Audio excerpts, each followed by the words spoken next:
Merci. Thank you. Bonjour. Good morning. Throughout the beginning of this pandemic, we heard stories from people, and we know that people will be impacted in a massive way. We heard from small businesses, from families that were worried about how they were going to pay their bills if they lost their jobs. We heard from students, we heard from seniors, people living with disabilities. And throughout this pandemic, our goal has been focused on those families and those people that need help and fighting for them. And we're proud that throughout this pandemic, we've been able to fight for people and to win for people. We were able to push and fight for some real changes to the response that have helped people out in a significant way, whether it's having something beyond EI, which we called for in the beginning, that we have to go beyond EI because it's limited. It doesn't respond to all Canadians, or increasing the support from $1,000 to $2,000, 10% wage subsidy to 75%, or making sure students were included or help was out to seniors. There's more that we need to fight for. And I think this is really important, that when we talk about the next fights that we are going to continue to push for people, we can't go back to normal. Because normal was a long-term care system that was ground zero for the deaths in this pandemic, that seniors bore the brunt of the pandemic. That can never happen again. Essential workers, the most important workers, are amongst the lowest paid. That also can't continue. And our social safety net, EI, has been shown to be broken for the vast majority of Canadians, and that can't continue. So we are going to continue to fight and win for people. And so what we're going to continue to fight for is childcare. We know that that's essential in this return to work. Fight for safe workplaces. Fight for the paid sick leave. We were able to push and fight to get a commitment, but we don't want to stop fighting just because we heard a commitment. We want to see that implemented. We're going to continue to fight to make sure our seniors are cared for and that we remove profit out of long-term care. We want to make sure that essential workers continue to get paid well, and that all workers get paid a decent and fair wage.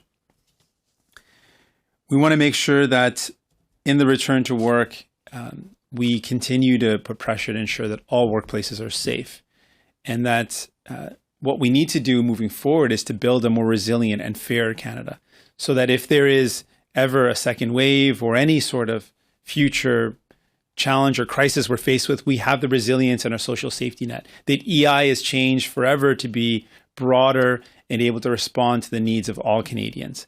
These are the things that we're going to continue to fight for.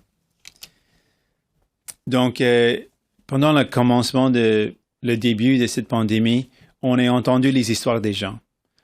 On a entendu les histoires des travailleurs et travailleuses, des petites entreprises, des familles, de nos aînés, des étudiants. Et tout le temps, ce qu'on a fait, on a ciblé les gens et comment on peut les aider. Donc, on a eu des luttes pour les gens. Et on est fiers du fait qu'on a réussi à atteindre des gains pour les gens. Mais on sait que le travail continue, les luttes continuent. Et on ne peut pas retourner au normal. Parce que le normal, c'était la situation où nos aînés étaient les plus ciblés par cette pandémie, où les travailleurs les plus essentiels étaient les moins payés, où notre système notre assurance-emploi n'était pas là pour les gens. Et c'est clair qu'il faut le changer pour qu'il puisse aider tous les Canadiens et Canadiennes.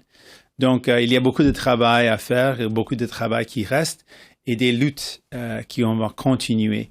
Et on sait qu'on ne peut pas retourner au normal. Il faut bâtir quelque chose de mieux pour les gens, où on prend soin les uns des autres. Et c'est exactement ce qu'on va faire.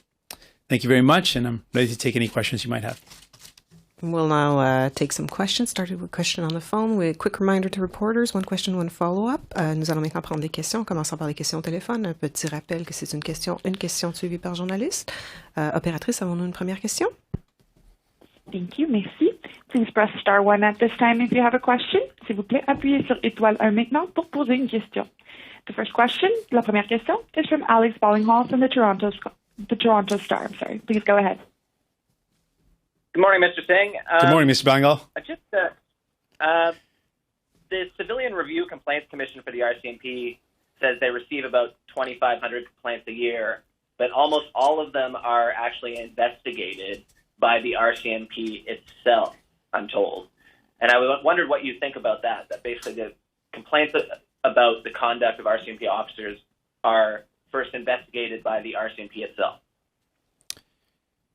I think this highlights why we've been calling for accountability of all policing, but in particular the RCMP as it falls directly under the federal jurisdiction. There needs to be better work when it comes to investigations of complaints of police services. We found that throughout Canada, this is an ongoing concern that the investigations are not conducted in a way where people are left feeling satisfied that it was thorough and that it was independent. And so those concerns are legitimate, particularly when there isn't a separate or independent body that's doing the investigations when it is the RCMP itself. There are a number of solutions to this. There's been solutions that were innovative at its time. In Ontario, the SIU idea was to have a separate division that was separately given powers to hold police to account. But certainly the question is a fair one, that worry and fear about accountability is based on the fact that there isn't that independence. So just following up, I guess, would you like to see something like that change so that those complaints aren't investigated by the RCMP, where they're investigated by like the CRCC or some other agency first? Yes, we've been calling for heightened accountability and more oversight, but also independence and investigation. I think those are all crucial things. Also, we need to have the data that the RCMP does collect released and better data keeping and tracking so that we can make better decisions about where systemic racism is being exhibited, whether it's in the use of force or the arrests or the detention or stopping of people based on the color of their skin.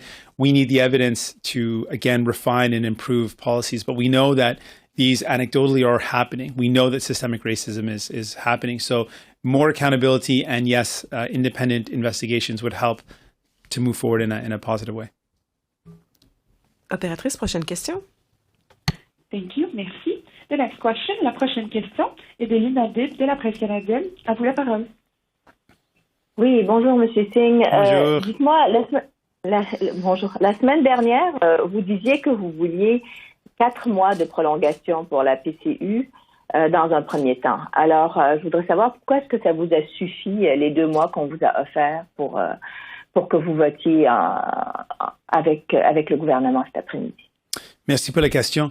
Donc, on a dit qu'il faut prolonger l'appui pour les gens. C'était primordial.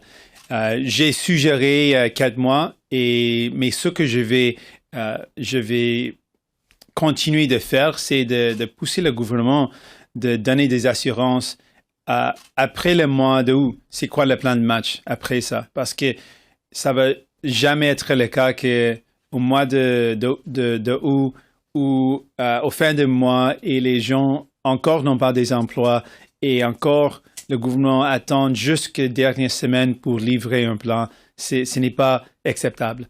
Donc, ce qu'on veut voir, c'est bon qu'il y a un prolongement d'appui, mais il faut aussi avoir un plan de match. Si le travail ne retourne pas, c'est quoi le plan pour modifier l'assurance emploi ou de livrer un autre programme pour continuer l'aide aux gens qui en ont besoin?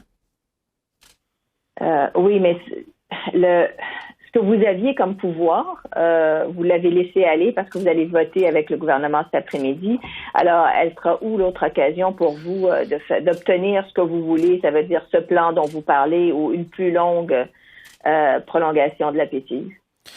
Donc, on va continuer de lutter pour les gens et on va continuer de dire que le gouvernement a une responsabilité de s'assurer que les gens ne vont pas être dans la même situation en mois d'août ou au fin de l'été ou dans quelques semaines, ils vont être dans la même situation. Ce n'est pas acceptable, donc on va continuer de pousser le gouvernement pendant l'été. On a des opportunités pendant l'été pour continuer de mettre la pression sur le gouvernement pendant le mois de juillet et de août. On a des moments dans le Parlement où on peut continuer de pousser le gouvernement pour livrer un plan de match pour les gens. Opératrice, prochaine question. Thank you. Merci. The next question, la prochaine question, is from Yasmin Mehdi from Radio Canada. Please go ahead. À vous la parole. Bonjour, Monsieur Singh. Bonjour. Je Je fais suite un peu à la question qu'on vient de vous poser par rapport au vote d'aujourd'hui sur les crédits budgétaires. Vous avez probablement entendu le chef du Bloc vous accuser d'accepter n'importe quoi de la part du gouvernement. Alors, qu'est-ce que vous répondez à Yves-François Blanchet? Puis est-ce qu'il a raison de dire que vous n'avez pas assez poussé le gouvernement? Moi, je ne réponds pas directement au M. Blanchet, je réponds aux Canadiens et Canadiennes et je dis, pendant le commencement de cette pandémie, on peut dire qu'on a poussé le gouvernement et on a réussi à atteindre un appui comme la PCU pour les gens.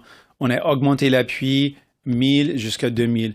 On a réussi à mettre en œuvre un programme pour les étudiants qui n'étaient pas là. On a réussi à obtenir des gains pour nos aînés. On a augmenté la subvention salariale à 10% jusqu'à 75%.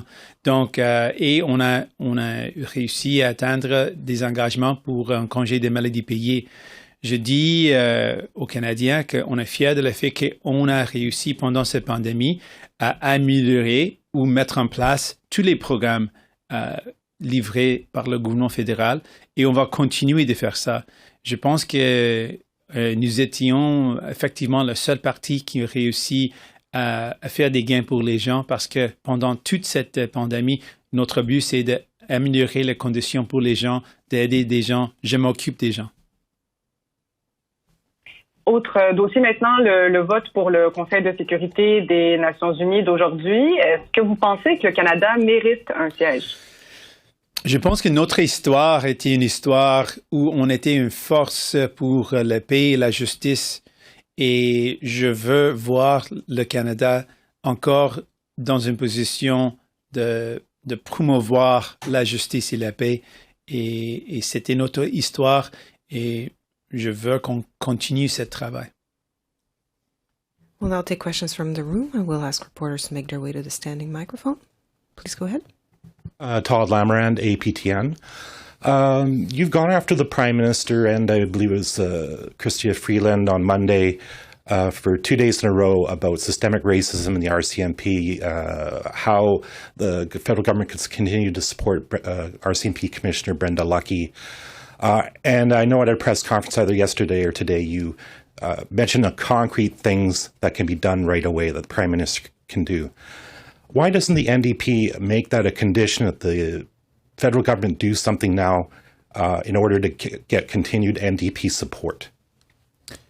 We're going to continue to fight for these things. These are things that need to happen right away. And just to talk about it, there's been mass protests across this country. Canadians are demanding action, and we are going to continue to push for that. We've got 4 sitting days throughout the summer where we're going to continue to put pressure on the government. But really, the government has a responsibility. There's a letter signed today that was released, or a letter signed that was released. And in that letter, cabinet ministers signed on to a letter that calls for much of what we've been calling for, calls for the government to review budgets and spend money on people, not on policing, calls for real action on mandatory minimum sentences. If the cabinet ministers have signed on to this letter, we're going to say, well, you've already committed to this publicly. We're going to make sure they actually deliver on it. And if they need the votes to pass any bills around RCMP reform, around use of force, de-escalation, ending racial profiling, on mandatory minimums, on working towards ending the over-incarceration of Indigenous and Black people, we are there. I'm ready to support any of those bills. And it's really in the government's court, so we're going to put pressure on them to deliver. Today, of course, Canada is going for a seat on the UN Security Council. Is this the right time, considering what's been going on lately, for Canada to be being represented internationally when it seems like our house isn't in order, especially when it comes to things like systemic racism? I think it's a fair question. We should always look at what we're doing and how we're improving, and we need to do better. There's no question about it. And we're pushing the Liberal government to deliver on some real action to end systemic racism at the federal level, which is in the power of the federal government. The Prime Minister Trudeau can put in place these changes. The cabinet ministers who signed on to a letter can actually make those changes happen, and we are here to make that happen. That being said, Canada has had a really positive influence in the world in terms of promoting peace and justice, and I want to see Canada continue to be a leader in encouraging those things. And I think we have a history where we've done it, and I'd like to see Canada do that again. Good morning, Mr. Singh. Ashley Brooks, CBC News. Today, we're having a national debate right now about defunding the police. And today, there's new RCMP spending that's part of today's estimates votes. Do you have any concerns about greenlighting more RCMP money under these circumstances? I do have some concerns. I pointed out that, in fact, under Prime Minister Trudeau, the RCMP budget has gone up about 31% in the past 5 years.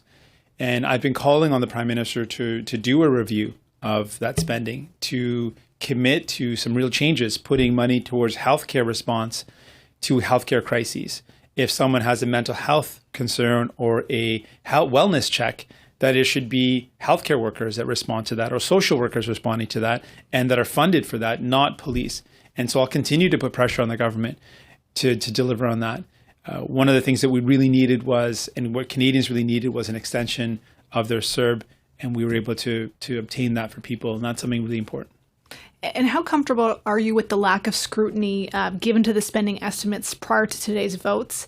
And do you have any concerns about last week's bill languishing over the summer?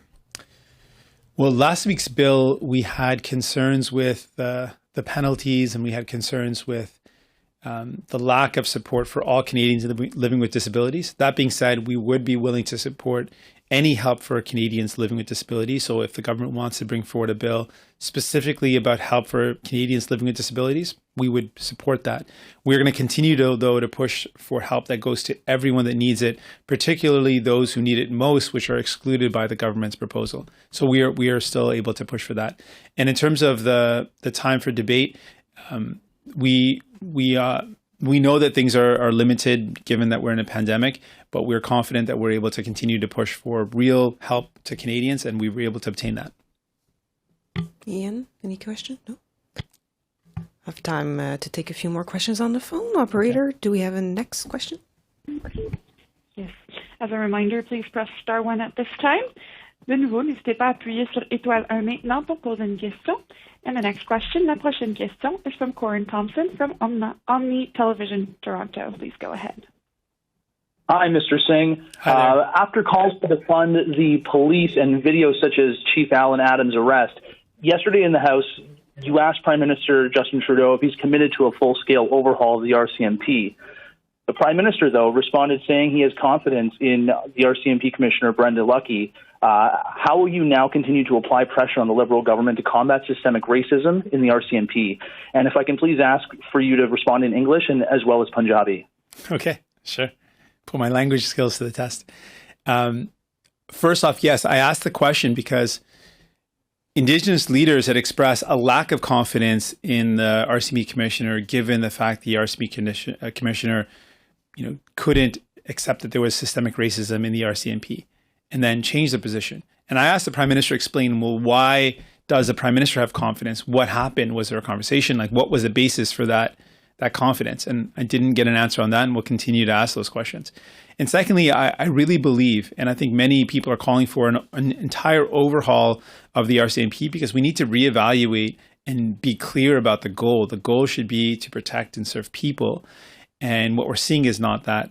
And the systemic racism that seems to be inherent and widespread in the policing needs to be rooted out. And so that's why I'm calling on the Prime Minister to commit to a complete overhaul, to be prepared to reevaluate the purpose and the goals, and also to have a real clear review of the spending and make sure that where money should go towards healthcare or go to mental health, that money should be allocated for the right response in the right circumstances, which is not often the police. It shouldn't always be police responding to people who are in crises. It should be other responses that are more in line with what people need.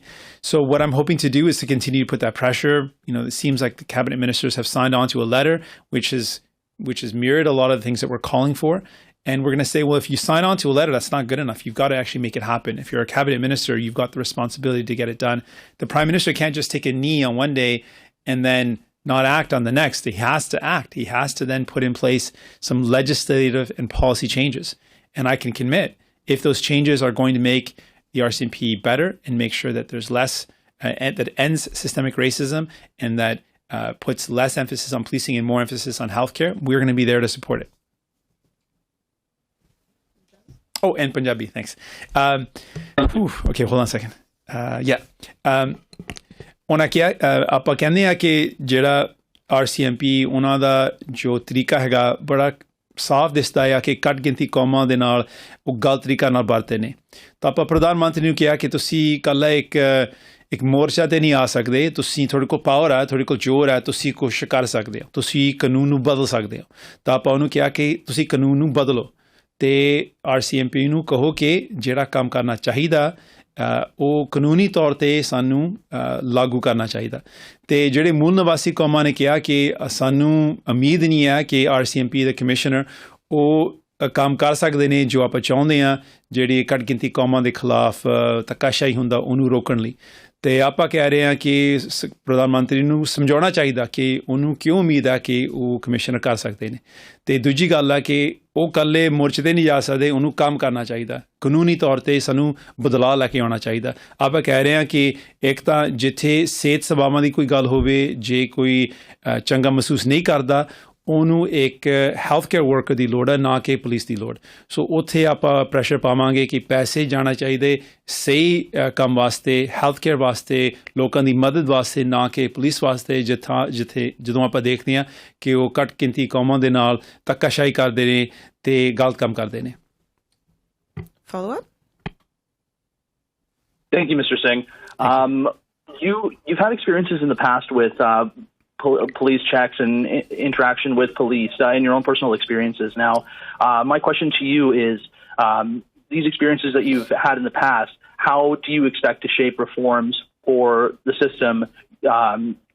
Putting forth with your own personal experiences, how do you see getting formidable change on, overhauling the RCMP and essentially, when we throw around the term defunding the police, how systematically do you feel we should be approaching this? And if I Sure. can get an English and Punjabi response, that'd be great. Sure. So my personal experience, I've shared that I've been stopped by the police for no reason, and the feeling that you get when you're stopped by the police, not having committed any offense, not being charged afterwards, gives you a feeling that you don't belong in your own community. And I was someone at the time ranging from being a first-time or new driver, when I first got my license, to being a law school student, even being a lawyer. And I had certain access to resources. As a law student, when I was stopped by the police, or as a lawyer, I had recourse. And I just imagine what that's like for someone who has no access to law, doesn't know their rights, and doesn't have the resources to defend themselves, and how scary that is and how difficult that is. And the impact of that is something that is lasting. So I absolutely know that racial profiling has a massive negative impact from all the people who've shared their stories, all the activists who've talked about it, and from a little experience of my own. And that's why when we call for systemic and overhaul, there is systemic racism, and it's not going to be fixed by one or two changes. It's going to require systemic change, and it can be done. If there is a will to do this, there's a whole host of changes that can happen.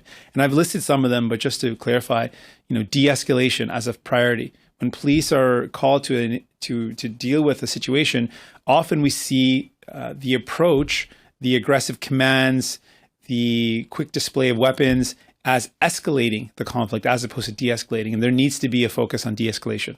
There needs to be a review of use of force. When is it appropriate to use force? With the example of Chief Alan Adam, there is no justification that in an offense which is administrative, potentially an expired license plate, that there is ever any justification that force could be applied in that context. To me, is just mind-boggling. And so there's examples of reviewing the use of force. We know that sentencing has resulted in over-incarceration. We can change sentencing rules to no longer allow for jail sentences for non-violent offenses or for administrative offenses. These are some concrete changes we can make. And then with the police, we need to do an overhaul of what the focus and goal is of the RCMP, given what we're seeing as a really deep systemic racism that is impacting Indigenous and Black lives. So I think that we can absolutely make this happen. It just takes the will to do so.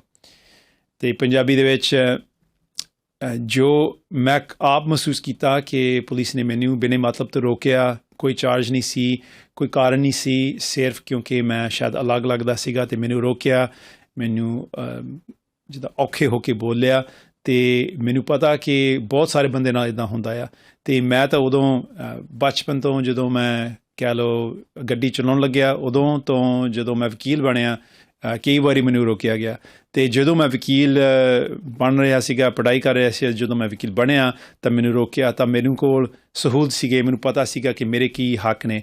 ਪਰ ਆਮ ਬੰਦੇ ਮੈਂ ਸੋਚਦਾ ਕਿ ਜਿਹੜੇ ਜਵਾਨ ਹੋਵੇ ਜਿਹਨੂੰ ਰੋਕਿਆ ਜਾਂਦਾ ਉਹਨੂੰ ਬੜਾ ਮਾੜਾ ਮਹਿਸੂਸ ਹੁੰਦਾ ਤੇ ਸੁਨੇਹਾ ਵੀ ਬਹੁਤ ਗਲਤ ਭੇਜਿਆ ਜਾਂਦਾ ਕਿ ਤੁਸੀਂ ਇੱਥੇ ਬਿਲੋਂਗ ਨਹੀਂ ਕਰਦੇ, ਇਹ ਤੁਹਾਡਾ ਥਾਂ ਨਹੀਂ ਹੈਗਾ, ਤੁਸੀਂ ਇੱਥੇ ਰਹਿ ਨਹੀਂ ਸਕਦੇ। ਤੇ ਲੋਕ ਆਪਣੇ ਘਰ, ਆਪਣੇ ਆਲੇ ਦੁਆਲੇ, ਆਪਣੇ ਗੁਆਂਢ ਦੇ ਵਿੱਚ ਰੋਕੇ ਜਾਂਦੇ ਨੇ ਤੇ ਇਹ ਗਲਤ ਆ।